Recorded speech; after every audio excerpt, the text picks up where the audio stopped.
Welcome back to Burning River Bushcraft. Today we're going to be going over what I carry in my haversack kit. So a haversack is just a shoulder bag. That's all this really is. This kind of looks like a woodsman's version of a messenger bag. If you're not careful, these things will kind of look like a purse. So I try to keep mine as woodsy looking as possible. But when you're in the woods, if you have a backpack on, that really makes it hard to carry other items with you. Something that you don't have to take your backpack off. Something if I drop my big bag, I can wander away and still be pretty prepared. So with a haversack like this, most of the time when I'm loaded for bear, I've got this over my shoulder. I've got a belt with a belt knife and a belt pouch. And then what's in my backpack is really just camping gear. I've got a bigger shelter. I've got a miniature version of a shelter in here. I've got more cooking items. I can cook with what's in here. And I've got food. And if push comes to shove, I can use what's in here to improvise some hunting, trapping, and fishing implements. So this particular bag is the Campcraft Indy, and this bag was designed after the bag that Indiana Jones used. So that's pretty cool in itself. Most of the time, I've just carried a traditional haversack, which is the simple envelope design. There's a standard size, which you can fit your core 5 items plus a little bit.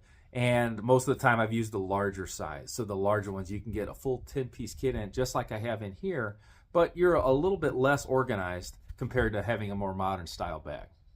This is a pretty good representation of what I carry in my bag. Some of the items I've changed and updated, and also I've got my belt knife and a belt pouch in here. And I do that when I'm traveling. When I'm fully kitted out like this bag is usually around 10 pounds. And this one is just under 10. Here's a shot of the inside of the bag. So I've got a couple dividers that, again, is not common in your standard envelope style bag. I've got 2 water bottle sized pockets. I've got a front pocket, and then there's a pocket here in the back. I usually use this back pocket to carry my shelter components. As soon as I shut the vehicle off and head out in the woods, this is the first thing I grab. This is right on top of the bag. And I take this out and I put this on my belt. So for a knife, this is kind of my go-to here. This is a Campcraft Lieutenant Colonel. So this is high carbon steel. The blade's about 5 inches. Now I carry other knives. Usually in the 4 to 6 inch range I'm happy with. This 5-inch blade is just about perfect. Now, I do not have a ferro rod in this ferro rod loop just because I've got a lot of knives and I rotate stuff through. I carry a complete fire kit in my belt pouch. So this is the Campcraft Indy bag's little brother. This is their belt pouch. So I've got a pretty detailed fire kit as well as just some other emergency items. I've got a small Altoid tin here. So that belt pouch in this tin is going to cover a lot of bases if that was all I had, if I got separated from the rest of my gear.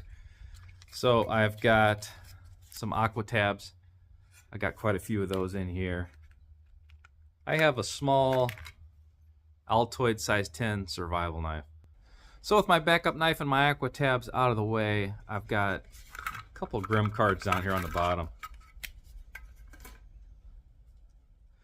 So I've got the Zachary Fowler survival card. This one has a tick puller as well as a fish gig. That's what I liked about this one. I've got the Dave Canterbury card with me today, and this is just primarily fishing components. These are trapping components, so this works like an L7, so I can make a spring snare trap, or I can fish with these as well. And then I've got a spear card back here as well. So those are kind of fun. That's something I usually carry with me, but you never know which cards I'm going to have. I do switch those out from time to time. The belt pouch is fire heavy, and that's exactly what I want it to be. I've got a couple different lighters in here for direct flame. That's going to be always your best way to make a fire. So I've got my standard Bic lighter, and I don't care what color I buy. Everybody wants the high-vis ones, and they get kind of picked through. I just put high-vis tape on mine, and then I put a little pinky lanyard. So while I'm using this, if I were to drop it, it ain't going nowhere. Now the Bics don't work that well in the wind, and they do not work that well in the cold. You have to warm the lighter up. Usually just putting it in your pocket is good enough. But I carry one of these Survival Frog lighters as well. I think this is the Tesla 2, and I've got a flashlight and it strobes. And that is pretty slick. I've got fire starters in here as well. I've got a metal tin with the Campcraft torch in there. And I carry fat wood.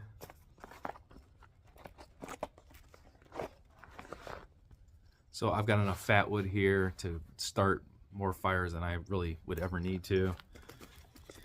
Now, in here is where I keep my ferro rod.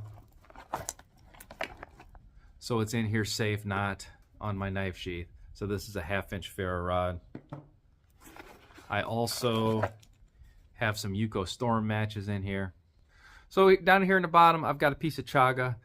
This does a lot of things. I can make solar fire with this pretty darn easy. I can use it to flavor water. This is medicinal as well. You can do friction fire with this. So it's got a bunch of different uses. And it's not always in there. Sometimes that gets a little bit smaller and I have to replenish. Now I carry a full backup knife in here. So I know I've got my little mini Altoids 10 and there's a couple on the Grimm cards as well. This, I think this is the Farmer. And I love the saw blade on this. But the awl is really where the money is. So it's got a good blade, it's got a good saw. This awl is awesome for crafting. This one is a little beat up, but it works really well. Any type of bark crafts, any type of wood, any type of leather. This awl is great. So you see how dirty this one is? This one is what I use for a striker most of the time. The back of my belt knife has a 90-degree spine. I can use that, but this is kind of what I go with. So the rest of these items, I'm just going to kind of pull them out as I see them. I always carry a folding saw in here, but it's usually not this one. This is the Silky Pocket Boy, and I just got this. So I was super excited about it, so I couldn't wait to go use it. Remember, this came out of my backpack kit. So this was in my big Bushcraft bag. And I do carry a 20-inch Silky in there. So that worked great for firewood, not that great for crafts. I've got my small Farmer Swiss Army knife, and that gets you by. But normally a Baco Laplander size saw is what I carry. I've got my Ridgeline in here. It's usually not this one, but this was the cleanest one for the video. So this is all set up with my pressing loops on it.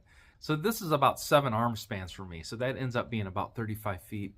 That's a really good number for me for the distance of trees that I seem to hang out in the most.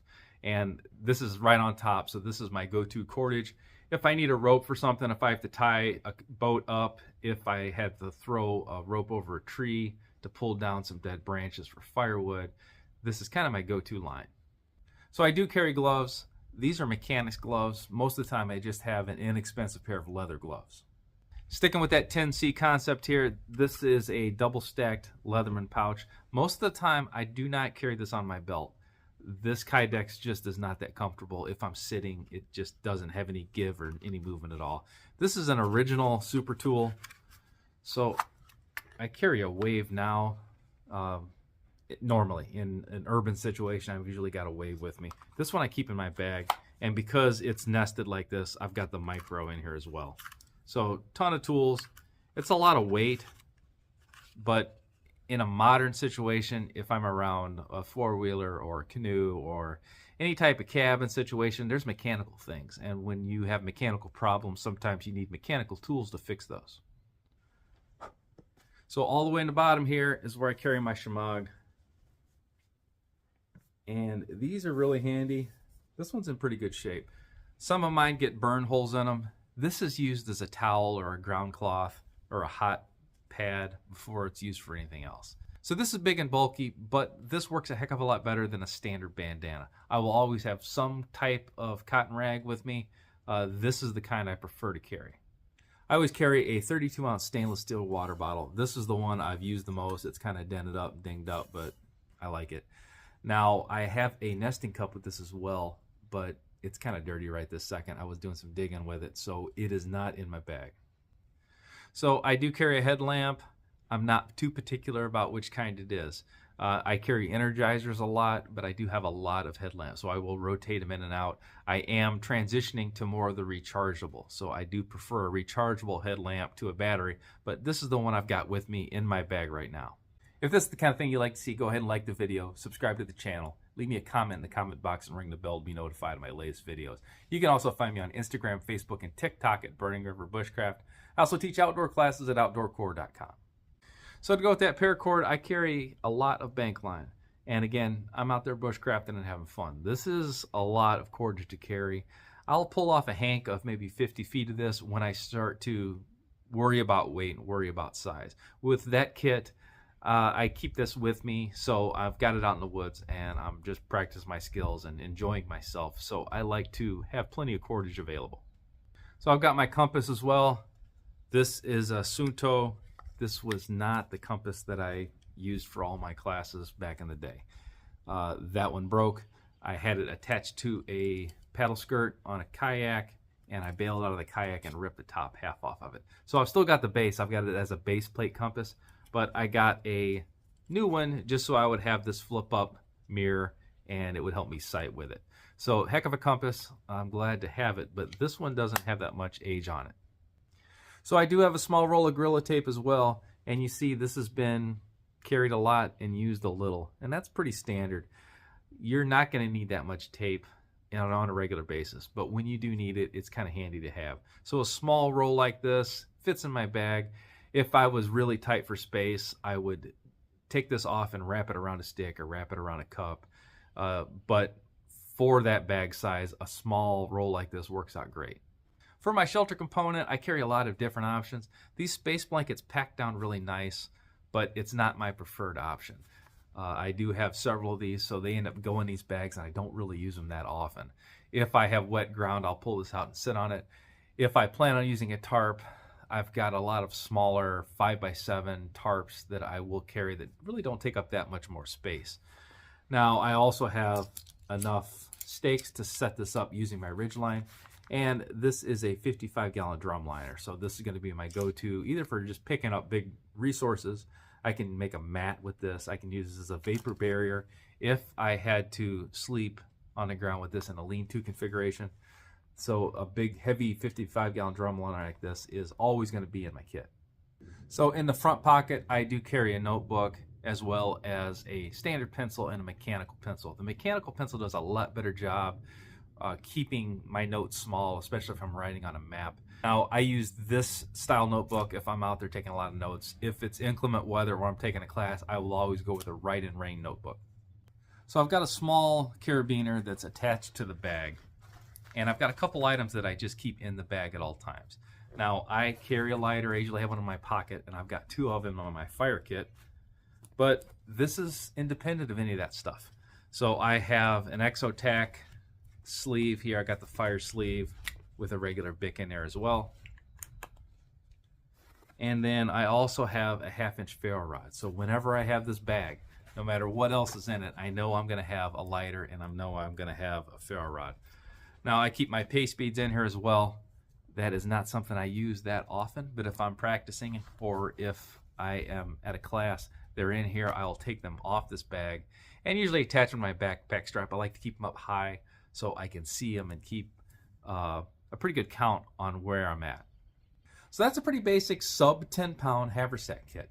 Now, I don't always carry all that stuff. That's a lot of redundancies for me. There is a lot of things that I could start cutting down when I'm worried about weight. But this bag at 10 pounds, I've carried this for years. I can continue to carry this thing, and all of it is trustworthy gear. So put together a bag kind of like this and get out in the woods and practice with it.